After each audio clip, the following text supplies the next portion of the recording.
నమస్కారం ఎస్ఎస్9 వార్తలకి స్వాగతం. ముందుగా ముఖ్యాంశాలు.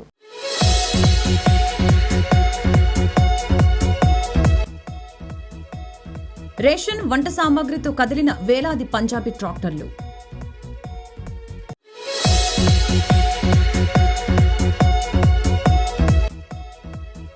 మేడిగడ్డకు కేసీఆర్ రావాలన్న సీఎం రేవంత్. తెలంగాణ అసెంబ్లీ రేపటికి వాయిదా.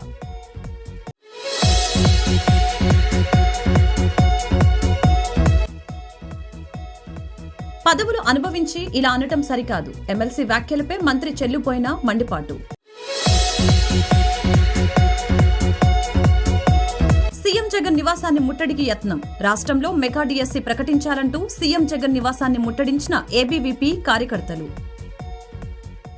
పంజాబీ రైతులు ఢిల్లీ దిశగా కదులుతూ ఉన్నారు. వేలాది సంఖ్యలో ఉన్న ట్రాక్టర్లలో వాళ్లు ఢిల్లీ బాట పట్టారు. గతంలో సాగు చట్టాలకు వ్యతిరేకంగా ఉద్యమం సాగించిన రైతు సంఘాలు ఇప్పుడు కనీస మద్దతు ధర చట్టం కోరుతూ దేశ రాజధానికి వెళ్తున్నారు. చలో ఢిల్లీ మార్చి కోసం రైతులంతా ప్రిపేర్ అయ్యారు. కనీసం 6 నెలలకు సరిపడా ఉన్న రేషన్తో ట్రాక్టర్లు బయలుదేరుతున్నాయి. అంబాలా, షంభు, కనౌరి, జింద్, దాబువాలి బార్డర్ రూట్లో ఆ ట్రాక్టర్లు ముందుకు వెళ్తూ ఉన్నాయి. ఇవాళ ఉదయం 10 గంటలకు పంజాబ్లోని ఫతేగర్ సాహిబ్ నుంచి వందల సంఖ్యలో ట్రాక్టర్లు బయలుదేరాయి. వాళ్ళంతా సింబు బార్డర్ రూట్లో వెళ్తారు. మరొక గ్రూపు మోహాల్ కలం దారిలో కన్నౌరి బార్డర్ దిశగా వెళ్తున్నారు. కేంద్ర ప్రభుత్వానికి వ్యతిరేకంగా నినాదాలు చేస్తూ రైతులంతా ఓ కాన్వాయ్లా కదిలారు. ట్రాక్టర్లలో యువకులు, మహిళలు, వృద్ధులు ఉన్నారు. పంజాబీ రైతులను అడ్డుకునేందుకు హర్యానాలో ఉన్న బార్డర్ ప్రదేశాల వద్ద సెక్యూరిటీ పెంచారు. అంబాలా, జింద్, ఫతేహాబాద్, కురుక్షేత్ర, సిర్సా వద్ద బార్డర్లను సీజ్ చేశారు. కాంక్రీట్ బ్లాకులు, ఐరన్ మేకులు, ఇనుప వైర్లను ఫిక్స్ చేశారు.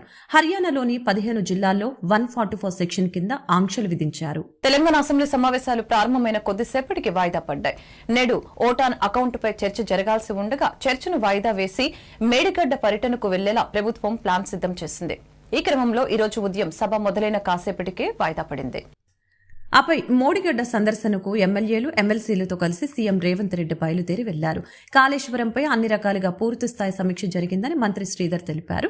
ఇప్పటికే మంత్రుల బృందం మేడిగడ్డను పరిశీలించిందని, భారీ నష్టం జరిగిందనే అంచనాలతోనే విజిలెన్స్ విచారణకు ఆదేశించామని తెలియజేశారు. మోడిగడ్డకు తాము మాత్రమే కాకుండా బీఆర్ఎస్, బీజేపీ, ఎంఐఎం, సిపిఐ సభ్యులను ఆహ్వానించామని అన్నారు.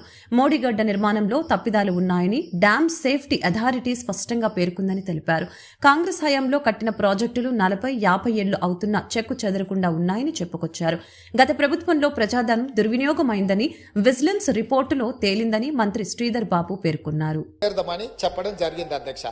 ఈ నేపథ్యంలో ఈరోజు మనమందరం మంతనికి వెళ్లి మేడిగడ్డ బ్యారేజ్ను చూసి వాటి వివరాలన్నిటినీ తెలుసుకొని కల్లారా చూసి విజిలెన్స్ ఇచ్చే నివేదికను అక్కడ వాళ్ళు శాసనసభ్యులకు, శాసన మండలి సభ్యులకు వివరించిన తర్వాత మంత్రులతో సహా అది చూసి వచ్చి రేపో ఎల్లుండో తమరి అనుమతితో సాగునీటి పారుదల శాఖ మంత్రి గారు శ్వేతపత్రాన్ని సభలో పెట్టబోతున్నారు, చర్చకు తీసుకురాబోతున్నారు. ఆ రోజు వీళ్ళందరూ చర్చించడానికి సభ్యులందరూ కూడా ఈ వాస్తవాలను చూసి, ఈ వాస్తవాల నేపథ్యంలో చర్చ జరగడానికి అవగాహనతో కూడుకున్న చర్చ తెలంగాణ సమాజానికి, తెలంగాణ రైతాంగానికి మేలు జరగాలి, మేలు చెయ్యాలి అనే ఒక సదుద్దేశంతో ఈరోజు ఈ కార్యక్రమాన్ని తీసుకున్నాము. నేను ప్రధాన ప్రతిపక్ష పార్టీ అయిన బీఆర్ఎస్కు, మాజీ ముఖ్యమంత్రి శ్రీ కల్వకుంట్ల చంద్రశేఖరరావు గారికి నా విజ్ఞప్తి, మీరు మీ శాసనసభ్యులు, ఎందుకంటే ఈ అద్భుతం, ఈ మ్యాన్ మేడ్ వండర్ ప్రపంచంలోనే అద్భుతమని ఇక్కడ కాదు, న్యూయార్క్ స్క్వేర్, న్యూయార్క్ టైమ్స్, న్యూయార్క్లో అక్కడ పెద్ద పెద్ద డిస్కవరీ ఛానల్స్ తో పాటు న్యూయార్క్లో కూడా అక్కడ ప్రపంచంలో అద్భుతాలను ప్రదర్శించే దగ్గర కూడా దీన్ని ప్రదర్శించారు. సంతోషం. తమరు ముఖ్యమంత్రిగా ఉన్నప్పుడు తమరి ఆలోచనతో, తమరి అనుభవంతో, తమ ఆదేశాలతో ఈ అద్భుతాన్ని ఆవిష్కరించారు కదా. ఈరోజు ఈ అద్భుతాన్ని తెలంగాణ ప్రజలు ఎన్నుకున్న శాసనసభ్యులు, శాసన మండలి సభ్యులకు చూపించేటప్పుడు వారే ముందుండి, వారే ఏ విధంగా ఈ అద్భుతాన్ని సృష్టించినరో, దానికోసం వారు ఎంత శ్రమ పడ్డారో, ఎన్ని రాత్రులు నిద్ర లేకుండా వారు గడిపినరో, వారి అనుభవాలను అన్నిటిని కూడా అక్కడ అందరికీ వివరించి చెప్తే తెలంగాణ సమాజానికంతా కూడా ఈ అద్భుతం, అదేంది మన అక్కడ ఉన్నది కదా మన ఏందన్న ప్రేమకు ప్రతీక ఉంటుంది చూడు, తాజ్ మహల్ అంత అద్భుతాన్ని అక్కడ ఆవిష్కరించింది కాబట్టి కల్లారా చూసి మేము చూస్తే మా చెవులకు అందరికీ వీను విందుగా వారు చెప్పడానికి అవకాశం ఉంది. కాబట్టి ఈరోజు నేను తమరి ద్వారా మళ్ళొక్కసారి కల్వకుంట్ల చంద్రశేఖరరావు గారికి, గత సాగునీటి పారుదల శాఖ మంత్రి, తర్వాత ఆర్థిక శాఖ మంత్రి మిత్రుడు హరీష్ రావు గారికి, పెద్దలు కడియం శ్రీహరి గారు కూడా గతంలో సాగునీటి పారుదల శాఖ మంత్రిగా చేసిన అనుభవజ్ఞులు, తెలంగాణ సమాజంలో వారి పట్ల గౌరవం ఉన్నది. వారు నిష్పక్షపాతంగా అక్కడికి వచ్చి విశ్లేషించి తెలంగాణ సమాజానికి అక్కడ ఉన్న పరిస్థితులు, మేమేమంటున్నామంటే కాళేశ్వరం మీకు ఏటీఎంగా మారింది, మీ ఇంట్లో కనక వర్షం కురిసిందని మేము ఇక్కడ అనదలుచుకోలేదు. కాకపోతే అక్కడ ఏదైతే జరిగిందో జరిగిన వాస్తవాలను తెలంగాణ ప్రజలకు తెలుసుకునే హక్కు అధికారం లేదా అని నేను అడుగుతున్నా. ఈరోజు మన అందరము గత 4-5 రోజుల నుంచి చెప్తానే ఉన్నాం, అందరం కలిసి వెళ్దామయ్యా, ఒక మంచి వాతావరణంలో కలిసి మన అందరం మెలిసి అక్కడికి వెళ్ళి చూసి తప్పు జరిగిందా జరగలేదా, తప్పు జరిగితే తప్పు జరిగిందని నిర్ధారిస్తే తప్పుకు కారణం ఎవరు, దాన్ని నిర్ధారిస్తే దానికి విధించాల్సిన శిక్ష ఏంది, ఈ సభలో చర్చించుకొని ఈ సభ ద్వారా ఒక మంచి సాంప్రదాయానికి తెరదీద్దామనేదే మా ఆలోచన. ఆంధ్రప్రదేశ్లో రాజకీయం వేడెక్కుతోంది. ఎన్నికలు దగ్గర పడుతున్న వేళ రాజకీయ పరిణామాలు శరవేగంగా మారుతూ ఉన్నాయి. ఓవైపు పొత్తులతో ప్రతిపక్షాలు హడావుడి చేస్తూ ఉంటే, మరొక వైపు అధికారంలోకి రావడానికి అధికార వైసీపీ సన్నాహకాలు చేస్తోంది. ఈ నేపథ్యంలో విమర్శలు ప్రతి విమర్శలతో ప్రచారాలను హోరెత్తిస్తున్నారు. ఇదిలా ఉంటే అధికార పార్టీలోనూ కొన్ని ధిక్కార స్వరాలు సైతం వినిపిస్తూ ఉన్నాయి. తాజాగా ఎమ్మెల్సీ జంగా కృష్ణమూర్తి చేసిన వ్యాఖ్యలను సంచలనంగా మారిన విషయం తెలిసిందే. ముఖ్యమంత్రి జగన్ ను విమర్శిస్తూ జంగా కృష్ణమూర్తి వ్యాఖ్యలు చేశారు. బీసీలకు సరైన న్యాయం చేయటం లేదంటూ ఆయన చేసిన వ్యాఖ్యలపై అధికార పార్టీ ఎదురు దాడికి దిగింది. ఈ నేపథ్యంలో తాజాగా మంత్రి చెల్లుపోయిన వేణుగోపాలకృష్ణ కృష్ణమూర్తిపై కౌంటర్ అటాక్ ఇచ్చారు. టీవీ9తో ప్రత్యేకంగా మాట్లాడిన ఆయన పలు కీలక వ్యాఖ్యలు చేశారు. 2 పదవులు అనుభవించి అతను ఆశించింది రాలేదని ఇలా మాట్లాడడం కరెక్ట్ కాదని అన్నారు. బీసీల అధ్యయన కమిటీకి జంగాను అధ్యక్షునిగా పెట్టి ఈ రోజు వరకు కొనసాగించిన వ్యక్తి జగన్ అని, బీసీల ఆత్మగౌరవాన్ని రక్షిస్తున్న జగన్మోహన్ రెడ్డిని విమర్శించడం సరికాదని కౌంటర్ ఇచ్చారు. మన తీరదనుకున్నా, కలగానే మిగులుతుందనుకున్నా, కులగణన అనేటువంటి ప్రక్రియని పూర్తి చేసినటువంటి మన బీసీల బంధువు, బీసీల బాంధవుడే జగన్మోహన్ రెడ్డి గారు. అది గుర్తెరగండి. రోజు అబద్దాలతో, అసత్య కథనాలతో, పత్రికలు, టీవీలు ద్వారా ప్రజల్ని మోసగించడమే లక్ష్యంగా, మోసంతోటే ప్రారంభమైనటువంటి ఒక రాజకీయ చరిత్ర కలిగిన నాయకుడిగా చంద్రబాబు నాయుడు ఇవాళ పొత్తుల కోసం అర్రులు తీస్తున్నాడు. నేనంటాను, గతంలోనే చెప్పాను, ఏ నాయకుడైనా ఒక ఆశయంతో పనిచేయాలి. ఆశతో పనిచేసే వాళ్ళ అవసరం ఈ రాష్ట్ర ప్రజలకు ఉందా? వాళ్ళ ఆశ వల్ల మనకు జరిగిన నష్టం, రేపు జరగబోయే నష్టం, మనకు ఆల్రెడీ నష్టం జరిగింది వాళ్ళ ఆశపరులు అవడం వల్ల. రేపు జరగబోయే నష్టాన్ని గుర్తెరగమని ఇవాళ మీ అందరికీ కూడా మీ ద్వారా అందరినీ అప్పీల్ చేస్తా ఉన్నాను.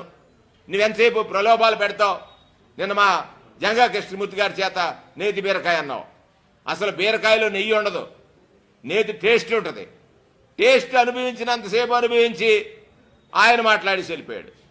అంటే నీ కుట్రలో మా బీసీలు భాగస్వాములు కావాలని ఒక ప్రయత్నం చంద్రబాబు నాయుడు చేశాడని సందర్భంగా మనవి చేస్తూ, ఒకటి పొత్తులకు అర్రులు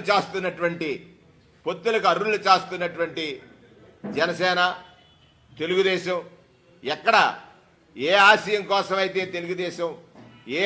కోసమైతే తెలుగుదేశం పార్టీని ఎన్టీ రామారావు గారు స్థాపించాడో ఆ ఆశయాన్ని పూర్తిగా తొంగలోకి దొక్కి తన ఆశ తాను ముఖ్యమంత్రి, తర్వాత తన రెండో తరమైన తన కొడుకు ముఖ్యమంత్రి, తన అత్యాశగా మారి రెండో తరమైనటువంటి కొడుకు ముఖ్యమంత్రి కావాలనేటువంటి తపన వల్ల ఇవాళ ఈ రాష్ట్ర ప్రజల యొక్క జీవితాల్ని ఫణంగా పెట్టాలని ప్రయత్నిస్తున్నాడు చంద్రబాబు నాయుడు. తస్మాత్ బాంబులకే భయపడని కుటుంబం మాది, మీ ప్రభుత్వం పెట్టే కేసులకు భయపడతామా అంటూ తెలుగుదేశం పార్టీ జాతీయ ప్రధాన కార్యదర్శి నారా లోకేష్ జగన్ ప్రభుత్వంపై విరుచుకుపడ్డారు. భయం తమ బయోడేటాలోనే లేదని చెప్పారు. 1,00,000 కోట్ల అవినీతికి పాల్పడిన జగన్ జైలుకు వెళ్లే రోజు దగ్గరలోనే ఉందని హెచ్చరించారు. ఉత్తరాంధ్రలోని పాతపట్నంలో జరిగిన శంకరావం సభలో నారా లోకేష్ మాట్లాడారు. శ్రీకాకుళం జిల్లా ప్రజల రక్తంలోని పౌరుషం ఉందని తెలిపారు. మంచి చేసిన వారిని జీవితాంతం గుర్తు పెట్టుకుంటారని, అన్యాయం చేసిన వారిని ఇక్కడే పాతిపెడతారని, ఆ శక్తి కేవలం శ్రీకాకుళం జిల్లా ప్రజలకు మాత్రమే ఉందని మెచ్చుకున్నారు. జగన్ అంటే ఓ ప్రిజనరీ, చంద్రబాబు అంటే విజనరీ అంటూ నారా లోకేష్ చెప్పారు. జగన్ను చూస్తే ఓ ఖైదీ గుర్తుకు వస్తాడని, చంద్రబాబును చూస్తే విజన్ ఉన్న నాయకుడు కనిపిస్తాడని అన్నారు. ఇటీవల జగన్ మీ బిడ్డ అని అంటున్నాడని చెబుతూ ప్రజలంతా జాగ్రత్తగా ఉండాలని హెచ్చరించారు. మీ బిడ్డ అని ఎందుకు అంటున్నాడంటే, పొరపాటున మళ్లీ గెలిచే అధికారంలోకి వస్తే నేను మీ బిడ్డను కదా, మీ భూమి నాకు ఇచ్చేయండి అంటూ జగన్ గుంజుకుంటాడని లోకేష్ చెప్పారు. ఏటా జాబ్ క్యాలెండర్ ఇస్తామని హామీ ఇచ్చి అధికారంలోకి వచ్చిన జగన్ 5 ఏళ్లు ఆ విషయమే పట్టించుకోకుండా తీరా ఎన్నికల ముందు జాబ్ నోటిఫికేషన్లు ఇస్తున్నాడని చెప్పారు. ఇది నిరుద్యోగులను మభ్యపెట్టడమేనని, మోసపోవద్దంటూ నిరుద్యోగుల్ని లోకేష్ హెచ్చరించారు. లక్షల్లో ఖర్చు చేసి కోచింగ్లు తీసుకుని జాబ్ నోటిఫికేషన్ల కోసం ఎదురు చూస్తున్న నిరుద్యోగ యువత కష్టాలు తనకు తెలుసునని అన్నారు. 1-2 నెలలు ఓపిక పడితే టీడీపీ జనసేన ప్రభుత్వం ఏర్పడుతుందని, అప్పుడు ఏటా జాబ్ క్యాలెండర్ రిలీజ్ చేస్తామని లోకేష్ హామీ ఇచ్చారు. దయచేసి మీరు అధైర్యపడొద్దండి. నాకు తెలుసు మీరు లక్షల రూపాయలు ఖర్చు పెట్టి కోచింగ్ తీసుకుంటున్నారు. ఈ చేతగాని ప్రభుత్వం చేతుల్లో మీరు తీవ్రంగా నష్టపోయారు. నేను చూస్తున్న రాష్ట్ర వ్యాప్తంగా అనేక మంది నిరుద్యోగ యువకులు ఆత్మహత్య చేసుకుంటున్నారు. వాళ్ళందరికీ నేను పిలిపిస్తున్నా, 2 నెలలు ఓపిక పట్టండి. మిమ్మల్ని ఆదుకునే బాధ్యత వ్యక్తిగతంగా నేను తీసుకుంటాను. జగన్ ఒక బిల్డప్ బాబాయ్, అందుకే కోట్ల రూపాయలు ఖర్చు పెట్టి యాత్ర 2 సినిమా తీశాడండి. కానీ ఇప్పుడు అది వైకాపా పార్టీకి అంతిమ యాత్రగా మారిపోయింది. వాళ్ళ సొంత పార్టీ ఎమ్మెల్యేలు టిక్కెట్లు కొంటున్నారు, ప్రజలకి డబ్బులు ఇచ్చి దయచేసి సినిమా చూడండి అంటున్నారు. క్వార్టర్ బాటిల్ కూడా ఇస్తున్నారా స్వామి? అయినా ఎవ్వరు చూసేదానికి సిద్ధంగా లేరు. ఈ బిల్డప్ బాబాయ్ కటింగ్లు గట్టిగా వీక్తాడండి. ఒక సభలో అర్జునుడు అంటాడు, ఇంకో సభలో ఏమో అభిమన్యుడు అంటాడు. ఆయన వాస్తవంగా ఒక సైకో, ఒక భస్మాసురుడు. హిట్లర్ గురించి విన్నాం కదా, సద్దాం హుస్సేన్ గురించి విన్నాం కదా, అలాంటి వ్యక్తి ఈ సైకో జగన్. ఈ సైకో జగన్ ని చూస్తే చాలా జాలి వేస్తుంది. మనం చేసిన మంచి పనుల మీద రంగులేసి నేను చేశాను అంటాడు. మనం కట్టిన టిట్కో ఇల్లు పైన రంగులు వేసి నేను కట్టానని చెప్పుకుంటాడు. మనం కట్టిన అన్నా క్యాంటీన్లు మూసేసి రంగులు మార్చి అక్కడ సచివాలయం తీసుకొచ్చి చేశానని పెద్ద ఫోజులు కొడతాడు. అంతెందుకు, మన భూమి మనం కొనిన తరతరాలుగా మనకు వచ్చిన భూమి పత్రాల పైన కూడా ఆయన ఫోటోలు, ఏకంగా సర్వే పేరులతో రాళ్ళ పైన కూడా ఆయన ఫోటోలు. ఇప్పుడు కొత్తగా అంటున్నాడు మీ బిడ్డ అని. అందరూ జాగ్రత్తగా ఉండాలి. ఏదో ముఖ్యమంత్రి మనం బిడ్డ అవుతున్నాడు జాలి పడద్దండి. మీ బిడ్డ అని ఎందుకు అంటున్నాడంటే, పొరపాటున ఇంకోసారి ఎన్నికలు గెలిస్తే మీ బిడ్డని కదా, మీ భూమి నాకు ఇవ్వండి అంటాడు. అది ఈరోజు జగన్ పరిస్థితి. చంద్రబాబు గారు లాగా ఏదో మంచి పేరు తీసుకురావాలని ఇమేజ్లు కొట్టాడు, కానీ అది సాధ్యం కాదు. ఎందుకో తెలుసా? జగన్ అంటే ఒక జైల్, బాబు గారంటే ఒక బ్రాండ్. జగన్ ని చూస్తే కోడి కత్తి గుర్తొస్తుంది, అదే బాబు గారిని చూస్తే కియా కార్ గుర్తొస్తుంది. జగన్ ని చూస్తే ఒక ప్రిజనరీ కంపడతాడు, అదే బాబు గారిని చూస్తే ఒక విజనరీ ఈరోజు మనకు కంపడతారు. చంద్రబాబు గారిని అరెస్ట్ చేస్తే మనందరం అధైర్యపడతారు అనుకున్నాడు, కానీ జగన్కు ఒక మాట చెప్పాలనుకున్నా, అసలు భయం బయటం లేదు. జగన్ ఏం తప్పు చేయని మా బాబు గారిని 53 రోజులు జైలుకు పంపించావే, 1,00,000 కోట్ల ప్రజాధనాన్ని లూటీ చేసి మీరు తొందరలో జైలుకి వెళ్ళబోతున్నారని ఈ సభాముఖంగా హెచ్చరిక జారీ చేస్తున్నా. ఇసుక దోపిడీ, మద్యం దోపిడీ, గన్నుల దోపిడీ, ఇంకా రేపో మాపో గాలి పైన కూడా ఎలా డబ్బులు సంపాదించాలని ఆలోచిస్తాడు ఈ జగన్.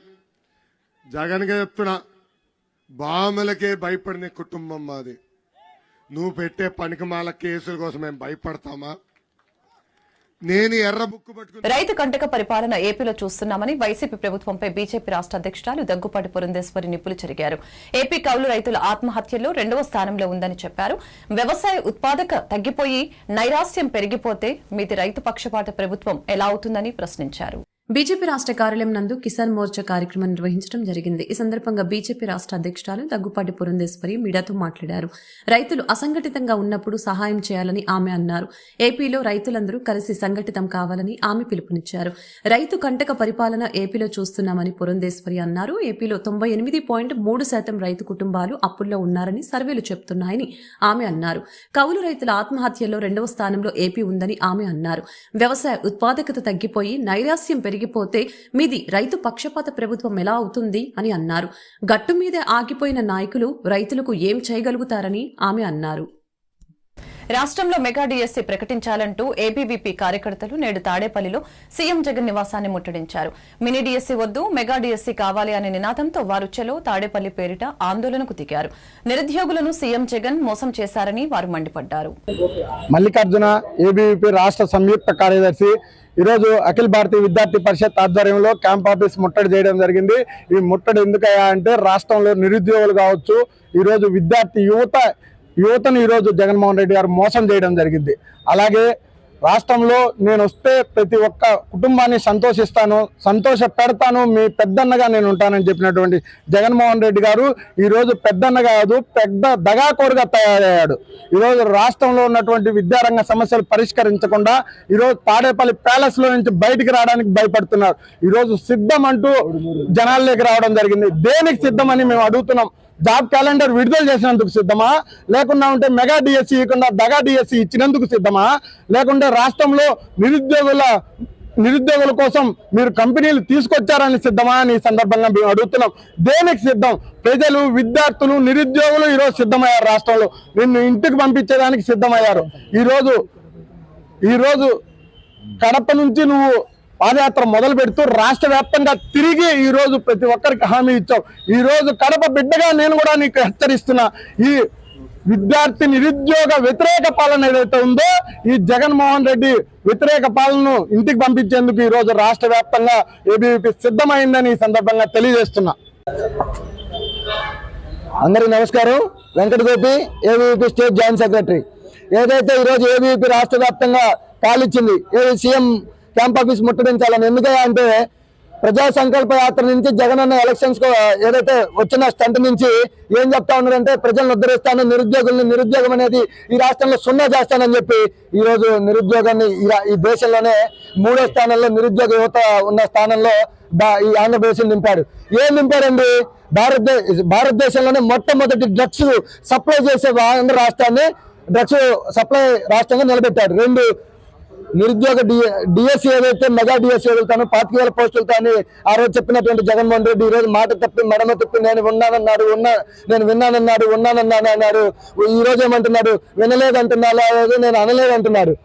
ఏం చేశారు? 6,100 పోస్టులతో ఈ రోజు ఉన్నటువంటి జగన్మోహన్ రెడ్డి అందరూ నిత్యం డిఎస్సీ కోసం ప్రిపేర్ అయ్యే వాళ్ళకి మాత్రమే ఉపయోగపడుతుంది. కానీ పేదలు ఎవరైతే అట్టడుగు బలహీన వర్గాలు ఎవరైతే ఉన్నారో వాళ్ళంతా కూటికి గతి లేకపోతే 3 నెలల ముందు ఆ నోటిఫికేషన్ వస్తే 3 నెలల తర్వాత పరీక్ష ఉంటే వాళ్ళు చేసే వృత్తిని వాడుకొని పరీక్ష కోసం ప్రిపేర్ అయ్యే విధానం మనం ఎప్పుడైనా చూస్తూ ఉంటాం. ఇప్పుడు 30 రోజుల్లో డిఎస్సీ ప్రిపేర్ అవ్వాలంటే అతను చేస్తున్నటువంటి జాబ్ ఇప్పటికిప్పుడు క్విట్ చేసి వస్తే రేపు డిఎస్సీ రాకపోతే అతనికి అన్నం తినడానికి 4,000 లోపలికి వెళ్ళడానికి గతి లేని పరిస్థితి మనం రాష్ట్రంలో చూస్తూ ఉన్నాం. జగన్మోహన్ రెడ్డి ఏదైతే మనం సినిమా చూసినాం 30 రోజుల్లో ప్రేమించడం ఎలా అని, ఇట్టనే 30 రోజుల్లో డిఎస్సీకి ప్రిపేర్ అవ్వడం ఎలా అని దర్శకత్వం జగన్మోహన్ రెడ్డి చేస్తే నిర్మాత విద్యాశాఖ మంత్రి ఉంటే హీరోగా సజ్జల రామకృష్ణారెడ్డి ఉన్నాడు. ఈ రోజు మేము చెప్తాను, ఇది అంబేద్కర్ పాలన కాదు, సజ్జల పాలన, జగనన్న పాలన, సజ్జల పాలన సాగుతా ఉంది. అంబేద్కర్ రాజ్యాంగం ఇక్కడ సాగట్లేదు, రౌడీ రాజ్యాంగం సాగుతా ఉంది. ఈ రోజు స్వచ్ఛందంగా నిరుద్యోగుల కోసం ఏబీవీపీ ఉద్యమాన్ని ప్రకటించి ఈరోజు సీఎం క్యాంప్ ఆఫీస్ ముట్టడి సిగ్గు లేకుండా క్యాంప్ ఆఫీస్ లో పబ్జీ ఆడుకున్నాడు జగన్మోహన్ రెడ్డి. మేము ఈ రోజు ముట్టడిస్తే పోలీసులతో దౌర్జన్యంగా మమ్మల్ని అరెస్ట్ చేయించి చూడండి, విద్యార్థులందరికీ కూడా చొక్కాలు చింపి విజయవాడ ఎంపీ కేశినేని నానిపై టీడీపీ పోలిట్ బ్యూరో సభ్యులు బోండా ఉమ సంచలన వ్యాఖ్యలు చేశారు. కేశినేని నాని ఆస్తులు, అప్పులు లెక్కలు మీడియాకు బోండా ఉమ వెల్లడించారు. 2014-19 మధ్య కాలంలో కేశినేని నాని ఆస్తులు పెంచుకొని అప్పులు తగ్గించుకున్నారని ఆరోపణ చేశారు. విజయవాడ మొగల్రాజపురంలో టీడీపీ పోలిట్ బ్యూరో సభ్యులు మాజీ ఎమ్మెల్యే బోండా ఉమ మీడియాతో మాట్లాడారు. కేసుల భయంతోనే కేశినేని నాని తన ట్రావెల్స్ సంస్థను మూసివేశారని బోండా అన్నారు. అప్పులు తీసుకుని ఎగ్గొట్టడం కేశినేని నానికి అలవాటని బోండా అన్నారు. కేశినేని నాని అతిపెద్ద బ్యాంక్ స్కామర్ అని చెప్పారు. బ్యాంకులు, ఫైనాన్స్ సంస్థల్లోనూ తీసుకుని కేశినేని నాని ఎగవేస్తారని ఎద్దేవా చేశారు. కేశినేని నాని పేరుతో ఉన్న హోటల్తో సహా ఆయన ఆస్తులు ఎన్పీఎస్ స్టేజ్లో ఉన్నాయని అన్నారు. కేశినేని నాని అప్పుల అప్పారావు, బిళ్లపు బాబాయ్ అని విమర్శించారు. చంద్రబాబు నాయుడు గారింటి గుమ్మం కూడా నానికి ఎక్కే పరిస్థితి ఉండేది కాదు. ఆ రోజు ఆయనే ఇతని మీద చాలా రూమర్స్ ఉన్నాయనంటే చంద్రబాబు గారికి నచ్చచెప్పి నాది బాధ్యత అని చెప్పి పార్టీలోకి తీసుకొచ్చాడు. తీసుకొచ్చినాక పాదయాత్రలో పాల్గొన్నాడు. 4 నెలల్లో ఎన్నికలు వచ్చినాయి. ఎన్నికలు రాగానే సుజనా చౌదరి గారు ఏంటి మరి అని అంటే తప్పించి తిరగడం మొదలుపెట్టాడు. ఎక్కడా కూడా ₹1 2014లో కేశినేని నాని అనే వ్యక్తి పార్టీకి ₹1 ఖర్చు పెట్టలేదు.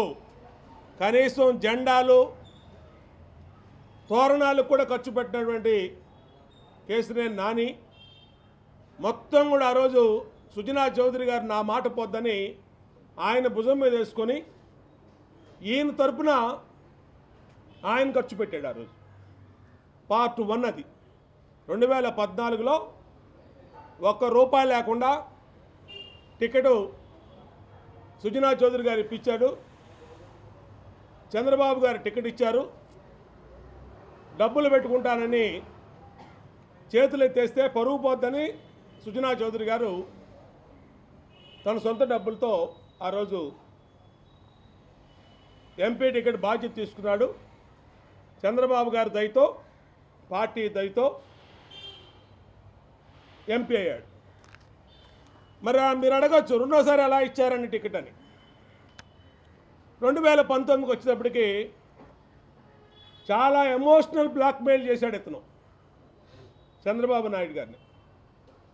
నేను నా వ్యాపారాలు మూసేశాను, దిక్కుతోచిన స్థితిలో ఉన్నాను, ఇప్పుడు మీరు కనుక టికెట్ ఇవ్వకపోతే నేను నా కుటుంబం ఆత్మహత్య తప్పితే నాకు వేరే పరిస్థితి లేదు అని ఎమోషనల్ బ్లాక్మెయిల్ చేస్తే ఆ రోజు లోకేష్ గారు కాపాడారు. చంద్రబాబు గారికి చెప్పి సరేనండి ఇలాగా ఇద్దామనంటే అప్పటికే ఇతని మీద ఉన్న కేసులు, ఇతను చేసిన బాగోతాలు అన్నీ బయటకు వచ్చినాయి. సరే అని చెప్పి నేను కోర్టులో తేల్చుకుంటున్నానండి, కోర్టులో ఉన్నాయని న్యాయస్థానాల్లో. ప్రతి ఇంటిలో త్రాగునీటి శాంపిల్స్ తీయాలని పురపాలక కమిషనర్ బి లత్కర్ అధికారుల్ని ఆదేశించారు. కమిషనర్ కీర్తి ఇతర అధికారులతో కలిసి లత్కర్ శారదా కాలనీలో పర్యటించారు. కాలనీలోని రిజర్వాయర్ అర్బన్ హెల్త్ సెంటర్ ను సందర్శించారు. పైప్ లైన్లను పూర్తి స్థాయిలో తనిఖీ చేయాలని ఆదేశించారు. త్రాగునీటి సరఫరాలో క్లోరిన్ తగు మోతాదులో ఉండేలా చూడాలని తెలియజేశారు. అవసరమైతే అదనపు సిబ్బంది మరియు తగినన్ని మందులు అందుబాటులో ఉండాలని తెలియజేశారు. టైంపాస్ రాజకీయాలు చేస్తుందంటూ వైఎస్ షర్మిలపై మంత్రి రోజా ఆగ్రహం వ్యక్తం చేశారు. షర్మిల మాట్లాడే ప్రతి మాట కూడా చంద్రబాబు స్క్రిప్టేనని చురుకలంటించారు. తెలంగాణ రాష్ట్రంలో పార్టీ పెట్టి కాంగ్రెస్ లో విలీనం చేసి ఇప్పుడు ఏపీలో టైంపాస్ రాజకీయాలు చేయడానికి వచ్చిందని మండిపడ్డారు. చంద్రబాబు నాయుడు లాంటి డర్టీ పొలిటీషియన్ వల్ల మనకి స్టేడియంస్ లేకుండా, రాజధాని లేకుండా ఈరోజు మనం అన్యాయం అయిపోయినాం. అలాగే ఈరోజు కాంగ్రెస్తో కొన్ని రోజులు కుమ్మక్కై, ఇప్పుడు బీజేపీతో కుమ్మక్కై, మళ్ళీ కాంగ్రెస్తో కుమ్మక్కై, మళ్ళీ మొన్న అమిత్ షా దగ్గరికి వెళ్ళి కాళ్ళు పట్టుకొని తన రాజకీయం కోసం, తాను అధికారంలో రావటం కోసం అందితే జుట్టు, అందకపోతే కాళ్ళు అన్న చందంగా ముందుకు వెళ్తున్నాడే తప్ప ఈ రాష్ట్రంలో ఉన్న పేదవాళ్ల కోసం, ఈ రాష్ట్రంలో ఉన్న క్రీడాకారుల కోసం చంద్రబాబు నాయుడు ఇది చేశాడు అని ఒక్క పాయింట్ చెప్పండి. ఈరోజు చంద్రబాబు నాయుడు, లోకేష్ని ప్రజలు నమ్మటం లేదు, వారు చెప్పే అబద్ధాలని ఎవరు పట్టించుకోవటం లేదనే ప్యాకేజీలు ఇచ్చి ఈరోజు పవన్ కళ్యాణ్ తీసుకొచ్చి చంద్రబాబు నాయుడు లోకేష్ మాట్లాడిన దాన్నే ఆయనతో మాట్లాడిచ్చారు. పవన్ కళ్యాణ్ చెప్పింది కూడా విని విని బోర్ అయిపోయి అతనికి క్రెడిబిలిటీ లేకుండా పోయిందని ఇప్పుడు షర్మిలమ్మని తీసుకొచ్చి ఆవిడతో కూడా అదే స్క్రిప్ట్ మాట్లాడిస్తున్నారు. అండ్ ఈరోజు మీరు చూస్తే షర్మిల గారికి తెలంగాణ బిడ్డని, తెలంగాణ ప్రజల కోసం జీవితాంతం సర్వీస్ చేస్తానని వైఎస్ఆర్ తెలంగాణ పార్టీ పెట్టినావిడ ఈరోజు ఆ పార్టీని గాలికి వదిలేసి ఆంధ్రప్రదేశ్కి వచ్చి ఇక్కడ జగనన్నను తిట్టాల్సిన అవసరం ఏమొచ్చిందో ఒకసారి మీ అందరూ కూడా ఆలోచించాలి. వార్తలు ముగించే ముందు ముఖ్యాంశాలు మరొకసారి.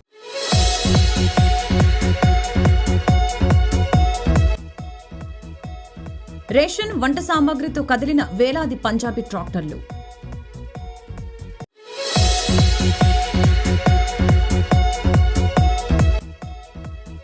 మేడిగడ్డకు కేసీఆర్ రావాలన్న సీఎం రేవంత్. తెలంగాణ అసెంబ్లీ రేపటికి వాయిదా.